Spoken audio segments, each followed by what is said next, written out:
When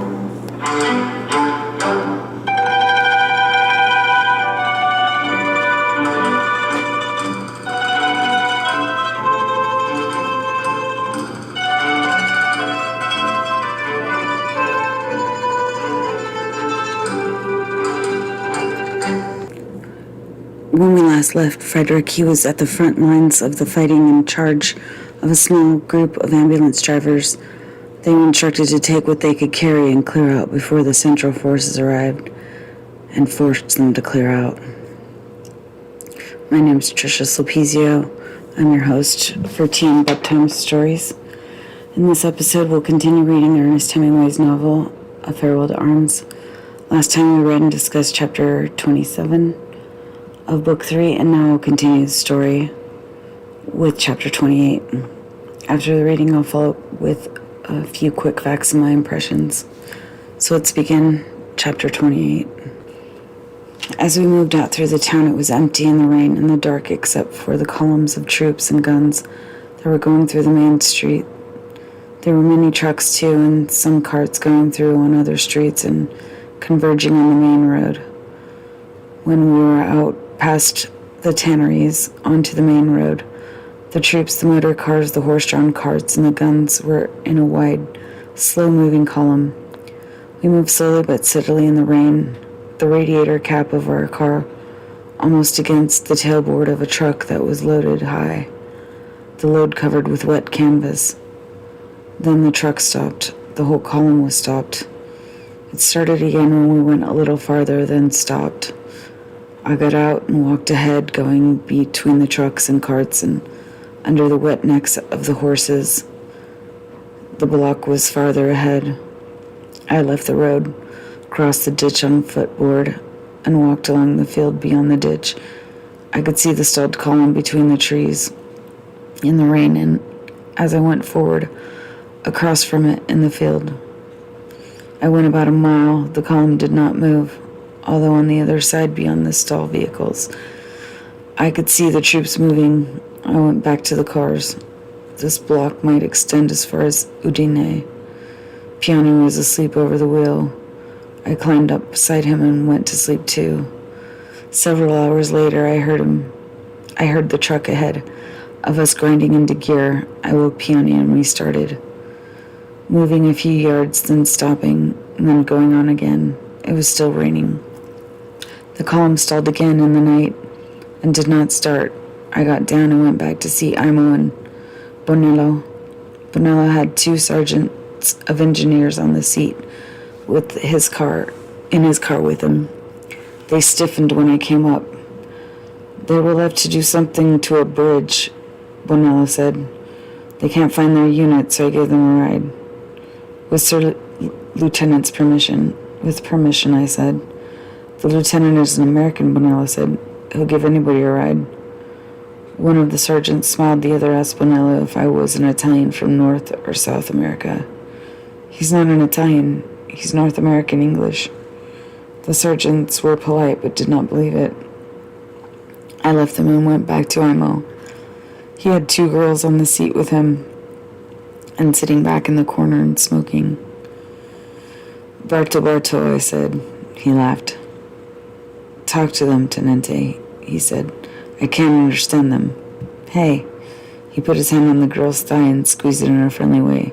The girl drew her shawl tight around her and pushed his hand away. Hey, he said. Tell the Tenente your name and what you're doing here.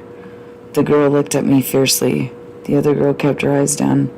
The girl who looked at me said something in a dialect. I could not understand a word of it. She was plump and dark and looked about 16. Sorella? I asked and pointed at the other girl. She nodded her head and smiled. All right, I said and patted her knee. I felt her stiffen away when I touched her. The sister never looked up. She looked perhaps a year younger. Emma put his hand on the elder girl's thigh and she pushed it away. He laughed at her. Good man, he pointed at himself. Good man, and he pointed at me. Don't you worry. The girl looked at him fiercely. The pair of them were like 2 wild birds. What does she ride with me for if she doesn't like me? Imo said. They got right up in the car the minute I motioned to them. He turned to the girl. Don't worry, he said. No danger of blank. Using a vulgar word. No place for blank. I could see she understood the word. And that was all. Her eyes looked at him very scared. She pulled the shawl tight. Carl fool, Imo said. No danger of blank. No place for blank. Every time he said the word, the girl stiffened a little.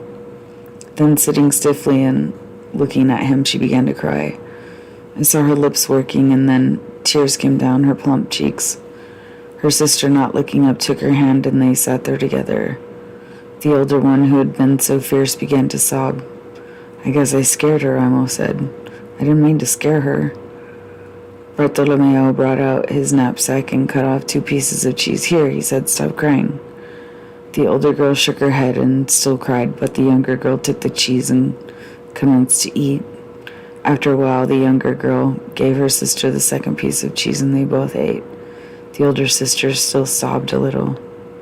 She'll be all right after a while, Imo said. An idea came to him. Virgin? He asked the girl next to him. She nodded her head vigorously. Virgin too? He pointed to the sister. Both girls nodded their heads, and the elder said something in dialect. That's all right, Bartolomeo said. That's all right.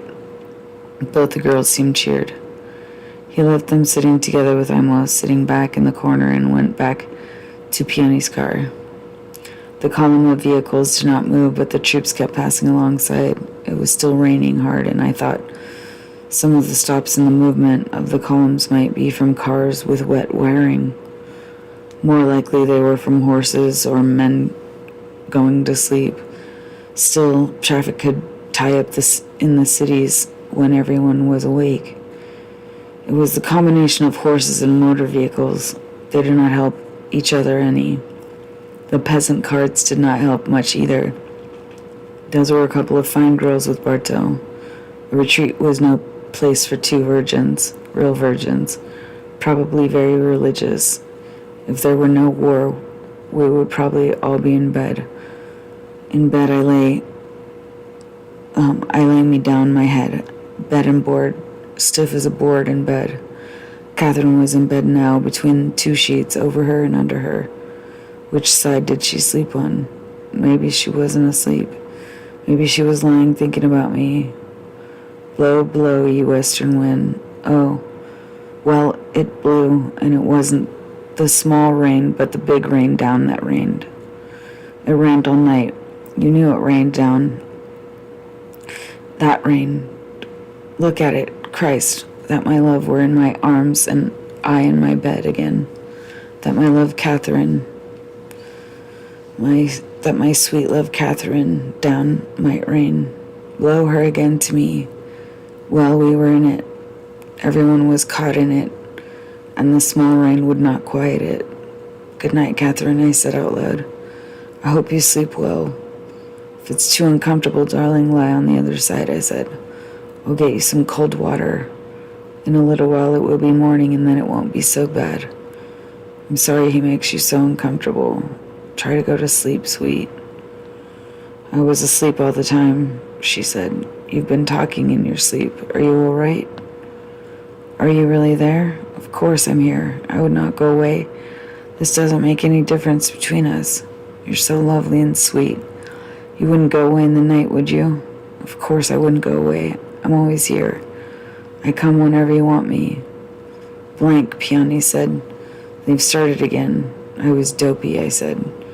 I looked at my watch. It was 3 o'clock in the morning. I reached back behind the seat for a bottle of the Barbera. You talked out loud, Piani said. I was having a dream in English, I said. The rain was slacking and we were moving along. Before daylight, we were stalled again. And when it was light, we were at a little rise in the ground, and I saw the road of the retreat stretched out far ahead. Everything stationary except for the infantry filtering through. We started to move again, but seeing the rate of progression in the daylight, I knew we were going to have to get off the main road some way and go across country if we ever hoped to reach Udine. In the night, many peasants had joined the column from the roads of the country, and in the column there were carts loaded with household goods. There were mirrors projecting up between mattresses and chickens and ducks tied to carts. There was a sewing machine on the cart ahead of us in the rain. They had saved the most valuable things. On some carts, the women sat huddled from the rain, and others walked beside the carts, keeping as close to them as they could. There were dogs now in the column, keeping under the wagons as they moved along. The road was muddy. The ditches at the side were high with water, and beyond the trees that lined the road, the fields looked too wet and too soggy to try to cross. I got down from the car and walked up the road, away, looking for a place where I could see ahead, to find a side road we could take across country. I knew there were many side roads, but did not want one that would lead to nothing. I could not remember them because we had always passed them bowling along in the car on the main road, and they all looked much alike. Now I knew we must find one if we hoped to get through. No one knew where the Austrians were nor how things were going, but I was certain that if the rain should stop, the planes came over, and get to work on that column, that it would be all over. All that was needed was for a few men to leave their trucks or a few horses be killed to tie up completely the movement on the road. The rain was not falling so heavily now, and I thought it might clear. I went along the edge of the road, and when there was a small road that led off to the north between the two fields with the hedge of trees on both sides, I thought that we had better take it, and hurried back to the cars. I told Piani to turn off, and we went back to tell Bonello and Imo. If it leads nowhere, we can turn around and cut back in, I said. What about these? Bonello asked. His two sergeants were beside him on the seat. They were unshaven, but still military-looking in the early morning. They'll be good to push, I said. I went back to Imo and told him we were going to try to cross country. What about my virgin family? Imo asked. The two girls were asleep. They won't be very useful, I said. You ought to have someone that can push. They could go back in the car, Imo said. There's room in the car. All right, if you want them, I said. Pick up somebody with a wide back to push. Bersaglieri, Imo said. They have the widest backs. They measure them. How do you feel, Tenente? Fine, how are you? Fine, but very hungry. There ought to be something up that road, and we will stop and eat. How's your leg, Tenente? Fine, I said, standing on the step and looking up ahead.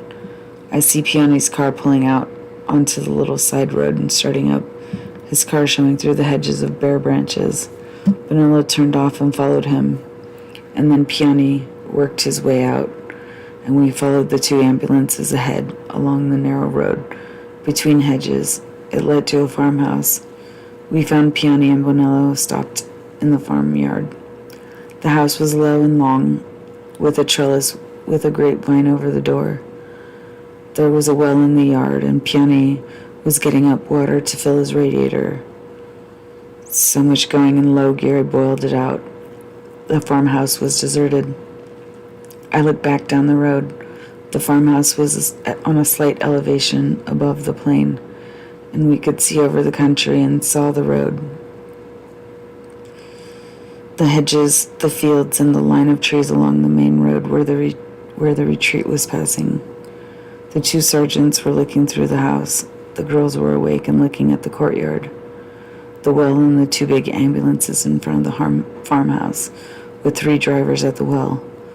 One of the sergeants came out with a clock in his hand. Put it back, I said. He looked at me, went in the house, and came back without the clock. Where's your partner? I asked. He's gone to the latrine. He got up on the seat of the ambulance. He was afraid we would leave him. What about breakfast, Tenente? Bonello asked. We could eat something. It wouldn't take very long. Do you think this road going down on the other side will lead to anything? Sure. All right, let's eat. Piani and Bonello went in the house. Come on, I almost said to the girls. He held his hand to help them down. The other sister shook her head. They were not going into any deserted house. They looked after us.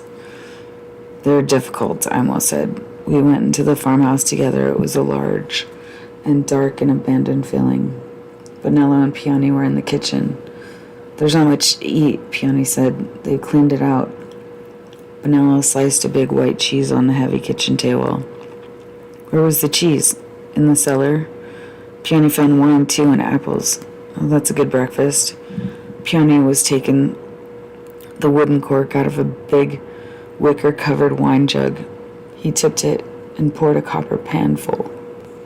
It smells all right, he said. Find some beakers, Barto. The two sergeants came in. Have some cheese, sergeants, Bonella said.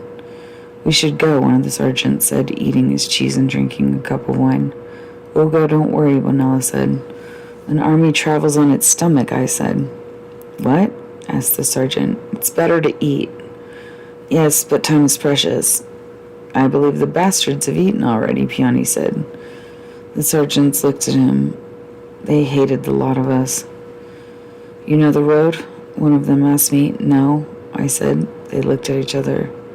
We would do best to start, the first one said. We are starting, I said. I drank another cup of the wine. It tasted very good after the cheese and apple.